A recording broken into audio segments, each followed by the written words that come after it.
I'm the IRB Assistant Director at Boston Children's Hospital, and on a daily basis, I manage sort of the day-to-day operations of the IRB administrators, making sure that the research protocols are being handled correctly and expeditiously, and consult with investigators and research coordinators when they have questions about tricky or problematic protocols that they need to put through. What was your understanding about research before you got involved with IRB?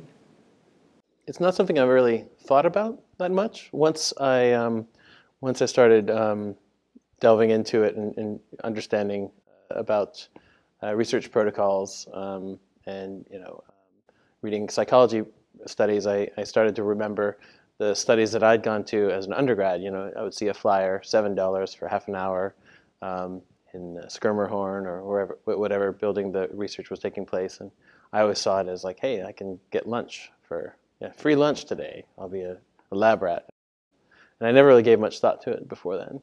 I wasn't a psychology major. It's just that I happened to take some classes in the building next to it, and I would see the flyers, and I was poor, so I saw dollar signs on flyers, and I paid attention to them. I think one of the first things that surprised me was how much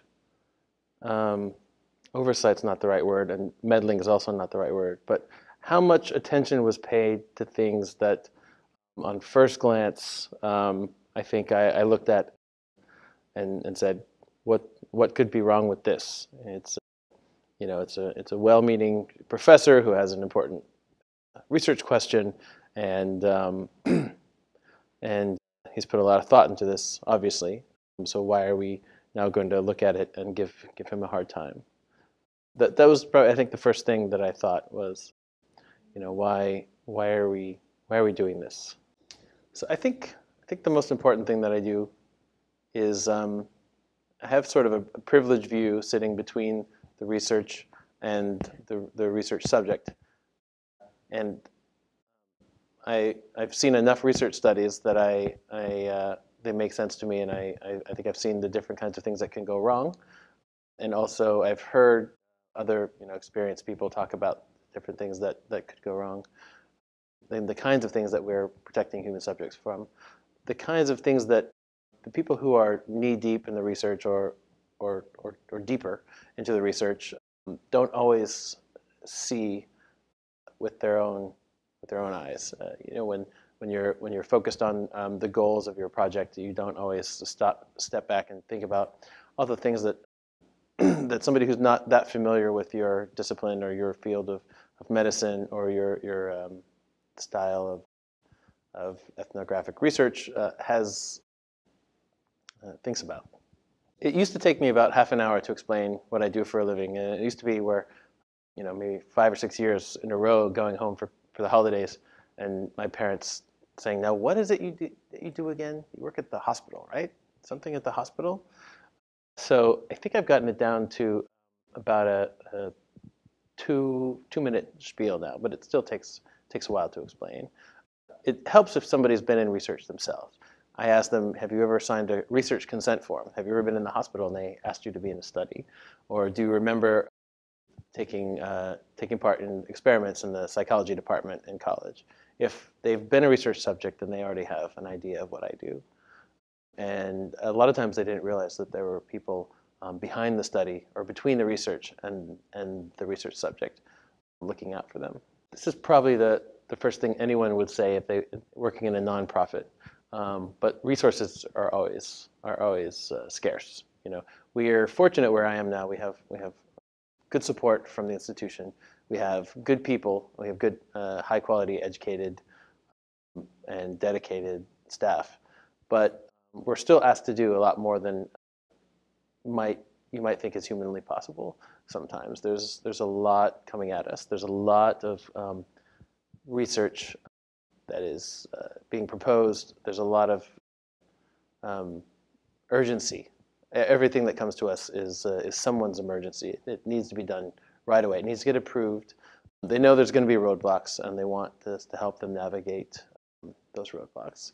So I think that the hardest thing is is dealing with the volume, the limited amount of time that you have, and triaging it well, and recognizing which things are routine, being able to scan them well enough to pick out all the non-routine bits of them, knowing where the suspect, knowing the right places to look for those, because they usually pop up in the same kinds of places, and also knowing when something, having the sense to know when something is different, when something really deserves extra time. I think we're working through a challenge right now with the call for new regulations.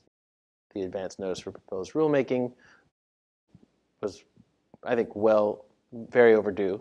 But when it came out, it upset a lot of people and got everybody very excited. And we still haven't seen anything concrete come from that. But I think there's a real opportunity there to improve upon things. I think if you look at something like the Belmont Report, it's a statement of principles that don't really change. And chances are our culture, our civilization won't disagree with the current generation that, oh, those are not important things, beneficence and justice and respect for persons. Those are possibly timeless things. The things that do change are the way we codify those, the regulations that are in place. If you look at the Nuremberg Code, like it came out of a point in history where something really needed to be done, something needed to be agreed upon, standards need to be set. But some of them were a little bit over prescriptive, I think. Some of them, there's not like, for example, there's not a mechanism for a waiver of consent. It kind of comes out and says consent is essential, and it has to be, it has to be given willingly. Whereas the regulations provide sort of a release valve, sort of an escape hatch from being overregulated. And I've heard that was sort of an artifact of the fact that that Republicans were ascending into the White House, and that it wouldn't stand if there wasn't some sort of way, if the exempt categories weren't created, and maybe the waiver of consent possibly comes from that as well. But I think the challenge for going forward is not just to revise the regulations, but to do so in sort of a forward-looking way that takes into account the fact that the realities of our world will change. Things that we realize that the regulations don't accomplish for us today, dealing with the internet, dealing with genetics and the privacy issues that surround that. Whether the solutions are in the regulation of research or bigger societal decisions that we have to make about how things like healthcare are paid for, how education is accomplished for a society, things like that. So I think if they're more based on principles and less on prescriptions, they will stand the test of time better and serve us better. I think the Belmont Report it captures well sort of almost a consensus among thinking humans, if I could say that. It's once you read it, it makes sense. There's nothing controversial. There's nothing. I don't think that most people would look at and say, "Oh, that's just wrong." And I know people argue about some of the terms that are used, whether and I know it was the product of discussions. So there are people that had different opinions about its final form, but its principles are not that controversial. And I think because it's not controversial, it's sort of a natural expression of maybe what we all think is right, regardless of religion and philosophy. So I think it's an easy thing to remember. I know I've had the privilege to sit through thousands of IRB meetings by now, I think. Maybe not thousands, hundreds of IRB meetings. And not all the IRB members know the regulations, but they all sort of have at least internalized them through principles of the Belmont Report. So I think it's a document that serves people well. Right now is an interesting time. Technology is making everything, potentially speeding things up, including the consent process.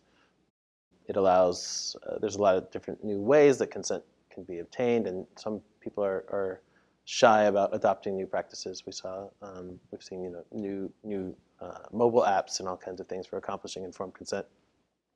We also have, I think, I don't have data on this, but I have the feeling that we have a greater disparity in our population on surrounding education and literacy, just like we have with wealth. There is a 1% illiteracy in our country. I agree with Nancy Cass when she says that consent should be a conversation.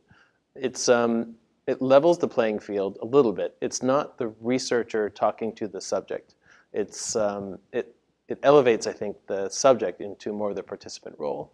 It gives them their own voice, and it accomplishes a lot of things. It allows the researcher to understand whether or not the consent is going to be informed or not. It also kind of brings home the point. I remember my very first primer that I went to. The one thing that I remember learning there was consent. It's not a form; it's a process. So, and it's the research enterprise is also a process. It depends on the subjects, and so everyone is a stakeholder in that, and everyone should have a say. I think you improve the process when you give voice to the participants. I don't have a whole lot to dislike about my job. It's never boring. It's interesting. I get to read science fiction all the time. Even some of the research studies that are not heavily biomedical are usually interesting. There's a lot of really bright people where I work with a lot of kind of fascinating ideas that they're working on. It's not uncommon to leave a meeting with a researcher who has this idea that they're about to put on, commit to paper and submit to the IRB, and you leave thinking like, the guy's a genius, or she's going to change the way they do everything. That's kind of cool. Not everyone can say that, Of course, I can't talk about a lot of that stuff until the papers come out or the Boston Globe covers it, but it's kind of neat. And it's never not important what we do. It's weird. Our office is off campus, so we're a hospital. Our office is actually a few blocks away. Once a week, we have a standing meeting at the hospital, so you walk around and then you see the children's faces.